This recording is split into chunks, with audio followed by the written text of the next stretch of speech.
कोरिन्थियों 10:13 में वापसा दिया है कि वो परमेश्वर आपकी परीक्षा आपकी सहन शक्ति के ऊपर होने दे देगा, वरन उन परीक्षाओं से बाहर निकालने का उपाय भी करेगा। हालेलुया। डर का माहौल खत्म हुआ, शायद अभी आप दुखों में होगे। दुखों की भूमि से कैसे उठोगे? हमने यहोशू के जीवन से अद्भुत बातें देखी। यहोशू उठा, दुख की भूमि से उठा और छावनी की भूमि पर आया। इसीलिए सारा इस्राएल खड़ा होकर कहता है, यहोशू तेरा यहोवा तेरे संग है, हम तेरे साथ हैं। हालेलुया। एक व्यक्ति दुख से उठा, लाखों लोग लीडरशिप में खड़े हो गए। आप अकेले व्यक्ति अगर घर से हो, आप खड़े हो जाओ। आपका खड़ा होना आपके परिवार को इन परिस्थितियों का डटकर मुकाबला करने के लिए खड़ा करेगा। आमीन, हालेलुया। आज मैं ऐसे व्यक्ति का जीवन लेकर आया हूं जो कल मैं बता चुका हूं। अय्यूब, आपने मुझे आज तक पता है कि जैसे कुछ गवाहियां आती है, उस गवाहियों में किसी को चंगाई मिलती है तो हम धन्यवाद देते, थैंक्स गिविंग देते। किसी को बरकत मिलती है, किसी को अच्छा जॉब मिलता है, किसी को नौकरी मिलती है, बिजनेस चलता है, सब कुछ प्राप्त होने के बाद, मतलब इनकमिंग आने के बाद हम थैंक्स गिविंग देते हैं। लेकिन बाइबल में एक ऐसा व्यक्ति है जिसका सारा आउटगोइंग होने के बाद फिर भी वो कहता है, परमेश्वर ने दिया, परमेश्वर ने लिया, धन्य उस परमेश्वर का नाम। ऐसा अद्भुत कैरेक्टर मैं बहुत एंजॉय करता हूँ। और मुझे अय्यूब, जब भी मैं दुखों में होता हूँ ना, अय्यूब मुझे एक सामर्थ देता है। अय्यूब का जीवन मुझे अंदर से ताकत देता है। जब भी मैं दुखी होता हूँ किसी के जाने से, तब मुझे अय्यूब याद आता है। अय्यूब ने सब कुछ खोने के बाद, धन दौलत, खेती बाड़ी, जानवर, ऊंट, गधे, भेड़ बकरियां, उसके साथ साथ 7 बेटे, 3 बेटे गंवाने के बाद भी वो कहता है, परमेश्वर ने दिया, परमेश्वर ने लिया, धन्य उस परमेश्वर का नाम। आज तक थैंक्स गिविंग हमने कुछ मिलने के बाद दिया होगा ना। आज तक खुदा की मेहरबानी, खुदा को हमने थैंक यू कब कहा होगा? हमें कुछ मिला है। लेकिन अय्यूब नाम का एक ऐसा कैरेक्टर बाइबल में है जिसने सब खोने के बाद फिर भी प्रभु को धन्यवाद दिया। आमीन, हालेलुया। आज मैं आपको बहुत अच्छी तरीके से, शायद आज 10-15 मिनट हमारे बढ़ेंगे या थोड़ा आगे चले जाएंगे, नो प्रॉब्लम, लेकिन तो भी आज हम वचन को अच्छी तरह से समझेंगे। बहुत सी बार हम मनुष्य नाते में हमें सिखाया भी गया है वैसा है, निश्चय बाइबल कहता है कि हमें धन्यवाद देना है। लेकिन बाइबल का एक लीजेंड हमें दिखता है, एक महायोद्धा हमें दिखता है, विश्वास की जंग लड़ने वाला एक ऐसा जंगे सिपाही हमें दिखता है जिसका नाम है अय्यूब, जिसने सब खोने के बाद भी क्या कहता है? परमेश्वर ने दिया, परमेश्वर ने दिया, धन्य उस परमेश्वर का नाम। उसके बाद मैं ये आपको स्टोरी इसलिए बता रहा हूं ताकि हमें पढ़ने में समय ज्यादा नहीं जाएगा। उसके बाद शैतान फिर से उसकी परीक्षा लेने आया। शैतान को अनुमति किसने दी? परमेश्वर ने। आपके जीवन में आप प्रभु के साथ वफादार हो और आपको परीक्षाओं का सामना करना पड़ता है ना, तो मेरे अजीजों दुखी मत होना, क्योंकि परमेश्वर ने आपके ऊपर दाव लगाया है। जैसे अय्यूब के ऊपर दाव लगाया था, उसको पता था कि मेरा अय्यूब पीछे नहीं हटेगा, मेरा अय्यूब दुखों में नहीं पड़ेगा, मेरा अय्यूब खड़ा होगा। अय्यूब का टाइम खत्म, now yours and my time. शायद जिन परीक्षाओं में आप जा रहे हो, खुदा के साथ वफादार होने के बावजूद भी ये परीक्षाएं, ये सारी प्रकार की जो भी आपके जीवन में आंधी तूफान आए हुए, उन्हें अनुमति यहोवा ने दी है ताकि आप यहोवा को जीताओ। अय्यूब ने यहोवा को जिताया। उसके बेटे खत्म, जागीर खत्म, धन दौलत खत्म। उसके बाद शैतान ने आकर उसको बड़े बड़े फोड़ों से सर से लेके पैर तक पूरी तरह से ग्रस्त कर दिया। और उस जमाने का बाइबल कहता है, देश में टॉप लेवल का सबसे अमीर व्यक्ति एक ही दिन में धूल मिट्टी में आ गया, राख में आ गया और पत्थर का एक टुकड़ा लेकर वो खुजला रहा था। तब उसकी बीवी आकर क्या कहती पता है? अभी भी क्या तू खराई से चल रहा है? परमेश्वर के नाम को बुरा कह और मर जा। उसकी खुद पत्नी कहती मर जा। तब वो क्या कहता है, क्या परमेश्वर के पास से सुख ही ले, दुख ना ले। और आगे ऐसा लिखा है, इन परिस्थितियों में अय्यूब ने अपनी जुबान से परमेश्वर के खिलाफ कुछ नहीं बोला, कुछ नहीं बोला। खुद पत्नी कह रही है, पत्नी को बैकबोन कहा जाता है, लेकिन वही पत्नी वो धर्महीन स्त्री के समान हो गई, अविश्वासी हो गई, पत्नी टूट गई। पत्नी ने अपने 10 बच्चों को गंवाया, खेती बाड़ी, वो जो शान शौकत थी वो एक ही दिन में खत्म। दबाकर कहते अभी भी क्या परमेश्वर, अभी भी क्या यीशु यीशु करते बैठा है। उसका नाम लेना बंद कर दे, उसके नाम को शापित कर और मर जा। लेकिन अय्यूब कहता है, तू धर्महीन स्त्री के समान क्यों बात करती है? खुदा के पास से क्या सुख ही ले, दुख नहीं ले सकते? दुख भी आता है ना, उसे आपको बताना, ये दुख हमें खुदा के करीब लाता है। ये दुख हमें खुदा के और नजदीक लाता है। ये दुख हमें परमेश्वर का एहसास, क्योंकि इन दुखों में इंसान का सांत्वना हमें कुछ काम नहीं आता, इंसान का कॉन्डोलेंसेस, कंफर्ट हमारे लिए कुछ काम नहीं आता, केवल खुदा का अनुग्रह में काम आता है। अय्यूब कहता है और फिर से जाकर धूल में बैठ जाता है। वहां से आगे उसके दोस्त आते हैं, सारी लंबी कहानी हो जाती है और अंत में ऐसा होता है कि परमेश्वर अय्यूब के उन दोस्तों को ही दंडित करता है। वो दोस्त जो 3 उसके जिगरी दोस्त आए थे, वो भी धनवान लोग थे, उनको भी दंडित करता है। मैं डायरेक्ट लास्ट पॉइंट पर आ रहा हूं। और उनको कहता है परमेश्वर, तुम्हारा दोस्त अय्यूब वो दिख रहा है क्या तुम्हें? फोड़ों से भरा हुआ, एक जमाने का धनवान, एक जमाने का जागीरदार, 10 बच्चों का बाप, वो जो पड़ा है ना धूल में, वो तुम्हारे लिए प्रार्थना करेगा, वो तुम्हारे लिए दुआ करेगा ना, तो मैं तुम्हें क्षमा करूंगा। और जब ये तीनों दोस्त आते हैं, अय्यूब को कहते हमारे लिए प्रार्थना कर, हमारे लिए प्रार्थना कर। अगर हम अय्यूब की जगह पे होते तो क्या करते थे? अरे मेरे दोस्तों, मेरे हालात देखो, देखो पूरा फोड़ों से भरा हुआ है, मैं शरीर को खुजला रहा हूं, मैं उस राख में पड़ा हूं, मैंने मेरे 7 बेटे 3 बेटियों को गंवाया हूं, मेरे हजारों ऊंट भेड़ बकरियां गधे चुरा लिए गए, मेरी खेती बाड़ी जल गई है, मैं एक ही दिन में कंगाल हुआ हूं, मैं तुम्हारे लिए क्या दुआ करूं? आज का अय्यूब हमारे जैसा होता तो ऐसी बात करता था। लेकिन अय्यूब हमें सिखाता है दुख की भूमि से उठकर, जैसे हमने पिछले एपिसोड में देखा, यहोशू दुख की भूमि से उठा और छावनी के लीडरशिप की भूमि पर आया। आज मैं आपको अय्यूब की भूमि बताने जा रहा हूं। अय्यूब उस शोक की भूमि से उठा जहां पर उसने सब कुछ गंवाया था, उस शोक की भूमि से उठा और अय्यूब 42:10 में वो कहा आया वो पढ़ेंगे हम। अय्यूब 42, जोब 42:10। योबाने आपल्या मित्रांसाठी प्रार्थना केली तेव्हा, तेव्हा मतलब जब मतलब कब? जब मतलब कब? खेती बाड़ी, जानवर, भेड़ बकरियां, ऊंट दे और उसके साथ 7 जवान बेटे और 3 बेटियां गंवाने के बाद, सर से लेके पैर तक फोड़ों से भरने के बाद, एक शापित अवस्था में आने के बाद, खुद पत्नी कह रही है मर जा, वो बातें सुनने के बाद, उसके दोस्तों ने कुछ बातें सुनाई, वो बातें सुनने के बाद, उस हालात में बाइबल कहती है कि अय्यूब अपने मित्रों के लिए प्रार्थना केली तेव्हा, अय्यूब ने अपने मित्रों के लिए प्रार्थना की। मुझे ये वाक्य ही बहुत आशीषित करता है।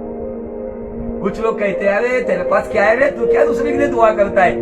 मुझे अय्यूब यहाँ पे सिखाता है, जिसका सब कुछ उजाड़ गया था तो भी लोगों की बरकत के लिए एक उजड़ा हुआ व्यक्ति दुआ कर रहा था, एक कंगाल व्यक्ति दुआ कर रहा था, एक दुखी व्यक्ति दूसरे के सुख के लिए प्रार्थना कर रहा था। आमीन। कोई आपको कहेगा ना तेरे पास क्या है, क्या दुआ करेगा? जाकर बताओ। मुझे बाइबल में एक लीजेंड ऑफ फेथ दिखता है, एक विश्वास का योद्धा मुझे दिखता है, एक फेथ वॉरियर मुझे दिखता है, जो अपने गमों को भुलाकर, अपनी परिस्थिति को भुलाकर गैरों के लिए दुआ करता है। आमीन। इसलिए मैंने कहा कि इसको शेयर क्यों करो, आज का मैसेज शेयर क्यों करो। यहां से आगे भी आपको शेयर करना है नहीं करना, ये आपकी चॉइस। क्यों कहा? अरे जिसका सब कुछ उजाड़ गया, जिसने अपना सब कुछ खोने के बाद किसी गैर को कुछ मिले, उसके लिए दुआ कर रहा है। क्या जबरदस्त विश्वास है। आज के डेट में क्या गए? मैंने सब गवाया, मेरा ऐसा था, मैं देश में सबसे रिच व्यक्ति था, अमीर व्यक्ति था, मैं कंगाल, भिखारी और शापित हुआ हूं, क्या दुआ करूं मैं? लेकिन बाइबल कहती है तब अय्यूब ने अपने दोस्तों के लिए प्रार्थना की। मेरे लोगों, मेरे भाइयों, मेरे बहनों, मेरी माताओं, मेरे पिताओं, मैं आपसे विनती करता हूं आज के दिन उन दुखों की भूमि से उठो। किसी के लिए आपकी प्रार्थना की जरूरी है। हालेलुया। छोड़ दो वो शोक की भूमि, आ जाओ प्रार्थना की भूमि पर। बाइबल कहती है अय्यूब ने वहां पे केवल प्रार्थना ही नहीं की तो बलिदान चढ़ाया। अय्यूब प्रार्थना की वेदी पर वहां पर पहुंचा, शोक की भूमि को त्याग कर। हम कभी कभी हमारी शोक की धूल मिट्टी में, उस खाक में, हमारे खाक वाले विचारों में, नेगेटिव बातों में, नेगेटिव विचारों में, उस मायूसी में, उन दुखों में, उस शोक वाली बातों में, उस जगह पर टाट पहनकर बैठ जाते हैं। लेकिन अय्यूब बताता है उसने उस शोक की भूमि को छोड़ा और प्रार्थना विनती करने वाले उस वेदी की भूमि पर आया। लीव, वो जगह छोड़ दो, छोड़ो वो जगह जिस भूमि पर आप आंसू बहा रहे हो, जिस भूमि पर आप फुट फुट के रो रहे हो, जिस भूमि पर आप कमजोर बने हो। अय्यूब को देखो। इसीलिए पहला कोरिन्थियों 13:10 हमने देखा है अय्यूब के नहीं, खुदावन ने आपकी और मेरी परीक्षा नहीं की है। हमारे सहन शक्ति के ऊपर हमारा परमेश्वर हमारी परीक्षा लेता नहीं है, वो परीक्षा लेता भी है और परीक्षा से छूटने का, समस्याओं से छूटने का उपाय भी करता है। Hallelujah, praise the Lord. क्यों चिंता करते हो? क्यों चिंता करते हो?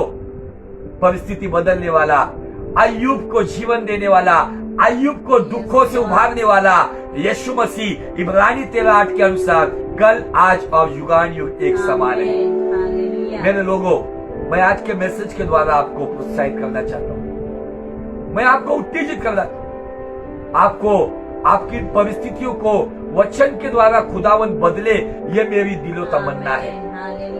आज भी कितने सारे लोग इन दुखों में पड़े हुए। मेरे लोगों, खुदावन आपको आज अय्यूब के द्वारा प्रोत्साहित करना चाहता है। अय्यूब के द्वारा खुदावन आपको आशीषित करना चाहता है।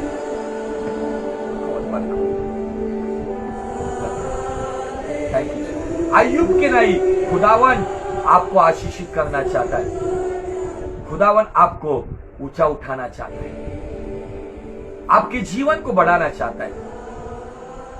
मैं जब इन बातों को देखता हूं, बाइबल यहां पे कहती है जब अय्यूब ने अपने मित्रों के लिए प्रार्थना की तब यहोवा ने उसका सारा दुख दूर किया। आमीन, हालेलुया, प्रेज़ द लॉर्ड। आपका दुख कब दूर होगा? जब आप किसी के दुखों के लिए, किसी की समस्याओं के लिए, किसी की परेशानियों के लिए अपने दुखों को भुलाकर जब उनके लिए दुआ करोगे। बाइबल यहाँ पे सबूत देती है, बाइबल यहाँ पे एविडेंस देती है कि जब अय्यूब ने अपने दुख के हालात में, अपनी बुरी हालात में जब अपने मित्रों के लिए दुआ की, तब यहोवा ने अय्यूब के दुखों को दूर किया। आमीन, हालेलुया। और जितना अय्यूब के पास पहले था उसका दुगना यहोवा ने उसे दे दिया। आमीन, हालेलुया। अय्यूब को दुगना देने वाला आपका और मेरा खुदावन है। अय्यूब का जीवन बदलने वाला आपका और मेरा मुक्तिदाता है। अय्यूब को खड़ा करने वाला आपका और मेरा शांतिदाता है, जिसका नाम यीशु मसीह है। यह अय्यूब का 42:10 वचन मेरे जीवन में मैं हमेशा क्लेम करता हूँ। जब मैं खुद दुख में पड़ता हूँ, जब मेरी हालात खराब होती है, जब मेरे पास वो प्रॉब्लम होता है और उस प्रॉब्लम के लिए कोई व्यक्ति दुआ करने आता है, तब मैं खुदा के पास पहली बार गया था, प्रभु मैं खुद इस प्रॉब्लम में हूँ, दूसरे के लिए दुआ क्या करूँ। मुझे अय्यूब 42:10 के द्वारा खुदावन ने मेरी आंखों को खोला और कहा, जिसने अपना सब कुछ गवा दिया था, एक श्रापित हालात में था, एक धर्मी व्यक्ति था, परमेश्वर के डर में चलने वाला था, पाप के बिना जीवन जीने वाला था, जिसने सब कुछ गवाया था, जब उसका समय आया तब वो खड़ा हुआ, उन दोस्तों के लिए दुआ किया जो दोस्त कुछ समय पहले उसको चिढ़ा रहे थे, मजाक उड़ा रहे थे, उनके लिए दुआ की। तब यहोवा ने अय्यूब का दुख दूर किया और जितना उसका पहले था उससे दुगना उसको दे दिया। आमीन, हालेलुया। परमेश्वर आज आपको और मुझे, एकदम आपको और मुझे खुदावन आज आशीषित करना चाहता है। खुदावन आज के दिन परमेश्वर प्रभु हमें ऊंचा उठाना चाहता है, लेकिन कौन है आज अय्यूब की स्पिरिट में चलेगा? कौन है जो अय्यूब के नाई कहेगा धन्य प्रभु? अय्यूब उस खाक के अंदर भी है ना, मुझे ऐसा लगता है कि अय्यूब आराधना करता होगा। अय्यूब का विश्वास टूटा नहीं था, अय्यूब का विश्वास टूटा नहीं था। उसकी बीवी ने बताने के बावजूद आज का अय्यूब शायद ट्रेन के नीचे आकर खुदकुशी कर लेता था। आज का अय्यूब पेड़ को रस्सी लगाकर, गले में रस्सी लगाकर खुदकुशी कर सकता था। आज का अय्यूब जहर खा के मर सकता था, लेकिन वो अय्यूब हमें कुछ सिखा रहा है कि वो अय्यूब पीछे नहीं हटा, उसे हिम्मत नहीं छोड़ी, उसे उम्मीद टूटने नहीं दी। उसने अपना पूरा ईमान यहोवा पे रखा, क्योंकि उसको विश्वास था कि यही यहोवा ने दिया है और वही दे सकता है। आमीन। आज क्यों आपके पास अय्यूब के जैसा दुख है?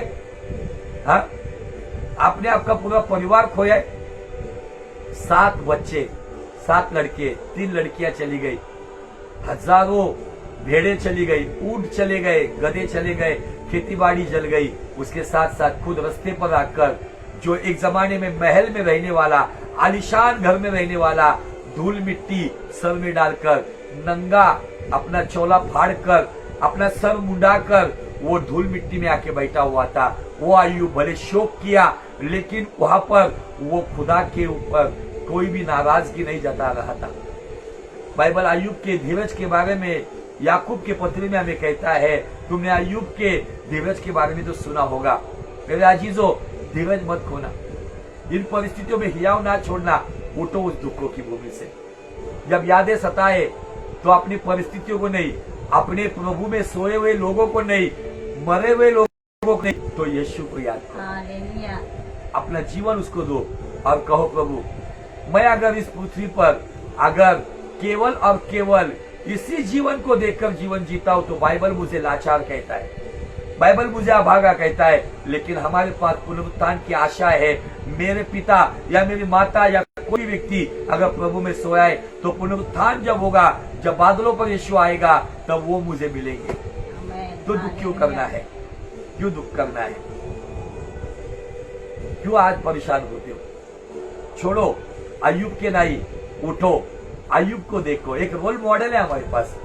शायद कुछ लोग हॉलीवुड बॉलीवुड के रोल मॉडल को देखते हैं, लेकिन हमारे पास एक हॉलीवुड का रोल मॉडल है। हॉलीवुड, नॉट हॉलीवुड, हॉलीवुड पवित्र जगह का एक हीरो है हमारे पास, जिसका नाम अय्यूब है, जो कहता है कि मैंने सब कुछ गंवाने के बाद भी यहोवा को धन्य कहा। मेरा सब कुछ खत्म होने के बाद भी मैं खुद बुरी हालात और दशा में था, लेकिन किसी की परिस्थिति बदलने के लिए मैं प्रार्थना के लिए खड़ा हुआ। दुख की भूमि से उठो और प्रार्थना की भूमि पर आओ। आमीन। तुम रहने से मुझे काफी है यीशु, तेरे पीछे पीछे चलूंगा मैं यीशु। तुम रहने से मुझे काफी है यीशु, तेरे पीछे पीछे चलूंगा मैं यीशु। तेरा नाम काफी है, तेरा शब्द काफी है, तेरी नजर काफी है, तेरी छाया काफी है। तेरा नाम काफी है, तेरा शब्द काफी है, तेरी नजर काफी है, तेरी छाया काफी है, तुम रहने से मुझे काफी है यीशु। तेरे पीछे पीछे चलूंगा मैं यीशु। कितने संकट मुझ में रहे, कितने ही बोझ रहे,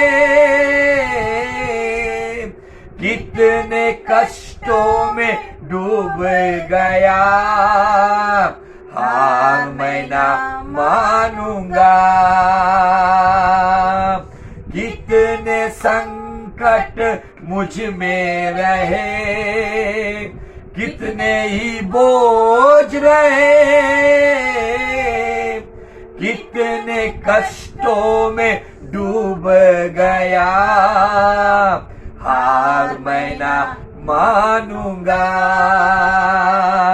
तेरा नाम काफी है, तेरा शब्द काफी है, तेरी नजर काफी है, तेरी छाया काफी है। तेरा नाम काफी है, तेरा शब्द काफी है, तेरी नजर काफी है, तेरी छाया काफी है, तुम रहने से मुझे काफी है यीशु। तेरे पीछे पीछे चलूंगा मैं यीशु। तेरे पीछे पीछे चलूंगा मैं यीशु। तेरे पीछे पीछे चलूंगा मैं यीशु।